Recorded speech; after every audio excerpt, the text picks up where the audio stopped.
Hello guys, তো হঠাৎ করেই প্ল্যান হয় যে আমরা দীঘা ঘুরতে যাব। তো সেদিন ছিল 18ই নভেম্বর, আর ধর্মতলা থেকে আমাদের বাস ছিল রাত 11:45-এ। তো ফাইনালি আমাদের দীঘা যাওয়ার জার্নিটা স্টার্ট হয়। তো অনেক দিন ধরেই প্ল্যানিং ছিল যে সবাই মিলে কোথাও একটা ঘুরতে যাব, কিন্তু সবারই টাইমিংয়ের প্রবলেমের জন্য কোথাও ঘুরতে যাওয়াটা হচ্ছিল না। তো তারপর প্রায় 2 ঘন্টা বাসটা চলার পর একটা জায়গায় দাঁড়িয়েছিল, সেখানে ছিল দোলনা। তো আমি দোলনা তো খুব ভালোবাসি, তাই দোলনা চড়ে নিয়েছিলাম। আর কিছু খাওয়া দাওয়া করে আমরা আবার দীঘার উদ্দেশ্যে বেরিয়ে পড়েছিলাম।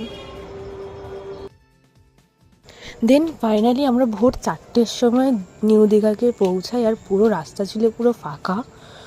আমি প্রায় 5 বছর পর দীঘা গেছি, তো মানে খুবই ভালো লাগছিল। রাতের বেলা পুরো রাস্তা ছিল।